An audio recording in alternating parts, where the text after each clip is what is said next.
Hello everybody, welcome back to the channel and to this 10-minute trains video. I'm Eric and today we're going to look at Revolution Trains Caroline Inspection Saloon, which I've just bought in 00 gauge. So let's get into it.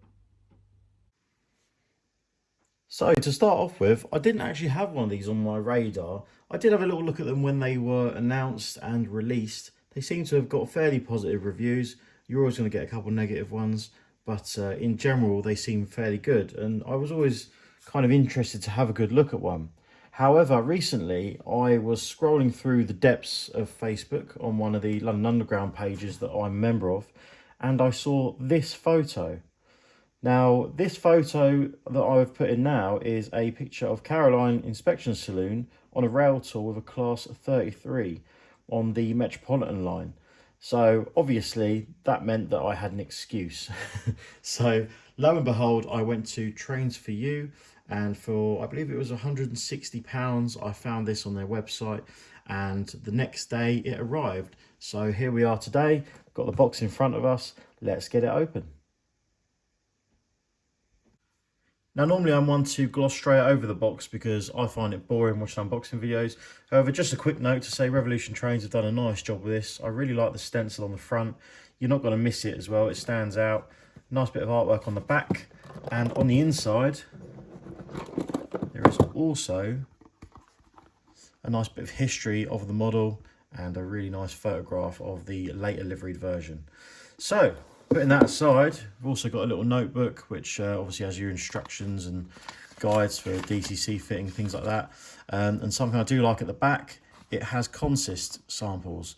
So this is something I saw one of the retailers doing a couple of years ago, and I thought it was a great idea. So it gives people a bit of inspiration of what sort of stuff they can run with the coach. And I think it's a nice little feature to add in. But yeah, so moving on from the box. Here is the coach. It's in a nice cube package, as you'd expect. We'll get that out and we'll chuck the box to one side. Like so. So, I've not had this out of the box yet. Fingers crossed it doesn't disappoint. Hopefully it doesn't anyway. We've got a nice little detail bag here. Whether you can see that very well or not, it looks like we've got some air pipes, we've got some NEM couplings and some other small little features that we can add at our leisure if we see fit. The coach is protected in there nicely. And as I say, this is the first time I've actually had it out. I waited until filming, so now is the moment. If anything's broken off, we'll soon find out. But I've got to say, it's looking beautiful. Now, I must admit, I don't know a lot about this coach other than seeing photographs of it and obviously seeing all the hype online about this new model. So I can't really give you much detail on the prototype, but we'll have a closer look at the coach itself and have a look at all the wealth of detail. So first impressions of the model then, as you can see, I bought the Network Southeast variant to match the photograph I showed you earlier, and I'm extremely impressed. I'm very impressed with the level of detail that's on this. Everything is sort of picked out. There's a lot of separately fitted parts. The window frames are beautiful, and they even have nice little curtains on the inside. There's a lot going on the front end. If I just spin it around, you've got a lot of lighting, you've got a head code box, you've got these top lights here, and obviously the main headlamp there, and they all function. I believe they use a 21-pin decoder, but you need full function outputs. I will probably try an ESU lock pilot or lock sound decoder in mine, just because I use ESU and everything. But yeah, you get the usual things you'd expect, where it's NEM pockets with sprung buffers, which for this price of model I suppose is fair enough. You also get, which is really nice, this Buckeye, which you can raise or lower.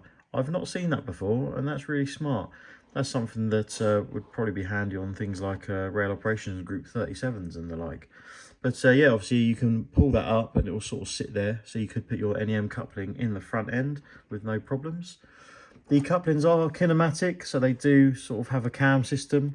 One little thing to note is I might have to chop away this, which I'm guessing is electric train heat cabling, because that gets in the way of the NEM socket. So if I put the coupling one end, I'll just chop that little bit of pipe off. I'll leave all this section, and in reality you won't really notice. Only little faults that I've noticed in the last couple of minutes from getting it out of the box is I had one centre wiper which had actually bent over. I think it just got caught in the packaging, but that bent back, and there was a very slight paint imperfection there. You can just about see it in the light. However, it's not something I'm worried about. It's very, very minor. And in the real world, if you're not going to moan about absolutely everything, then you're not going to notice that. And at some point in your ownership, it's probably going to pick up the odd scuff and scrape anyway. But that's very, very minor in my opinion. All the other stuff seems to be there nicely. The horns are complete. They haven't been caught in the packaging, so that's good news. And all the underframe equipment's there, and there's a lot of it. You can see even underneath it's got detailing on it. It's got very free running axles as well, which is nice. Obviously it's got pickups, but they go on the end of the axles rather than the sprung type, which obviously reduce drag, so that's good. You've got your switches under there for DC users. Obviously I'm going to use this on DCC, so I won't be using those, but that's to adjust what lighting features you want lit up on DC mode. But yeah, all in all, a very, very nice looking coach. And I think for £160, although it does sound like a lot of money, this is essentially the creme de la creme of coaches. This is the top end of the market. So I would pay that any day from looking at this as it stands. Well, here's Caroline on the layout then, ready for action. I'm pretty sure you'll all agree it looks absolutely superb. I have included some people, so in the front end I've gone for some Model U figures of myself, my cat Milo in the centre there, and Anthony on the right, and I've got a 3D printed driver in the front end there.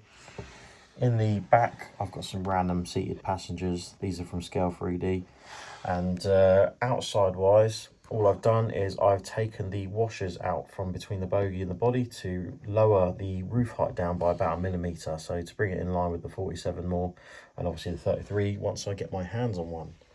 The only problem I am having, and I know I'm not the only one, is with the lighting. The lighting is designed to take a decoder that has a 4+2 output, so 2 logic level outputs. A normal lock sound or lock pilot V5 is perfect for that application. However, no matter what I do with function mapping, I just can't get the lights to work properly. So this end, this is with, if I turn the searchlights off, so that's standard function 0 on. If I change ends, we should have the light in the other end, but we don't. That end is completely dead for some reason, apart from the searchlights. They do actually come on directionally. So what's going on there, I don't know. I'm going to have to investigate that more. However, for now, I've swapped over the head codes either end because I had a red one this end, a bit of blue tack on the front, and then sort of harshly pull it away, and they do pop out. So hopefully you can do the same if you need to. But other than that, we've got the little footstep lights that work. They're quite nice underneath. You can see those. Obviously, I don't have any control of the tail lights either because it's another thing that's not seeming to work properly. But the interior lights do work as they should. So that's good. I could always do a sound file for one of these, just a little brief sort of thing. If anyone's got any recordings of a Caroline saloon they want to send me, I could put them all together. So just let me know in the comments. But for now, let's get it running.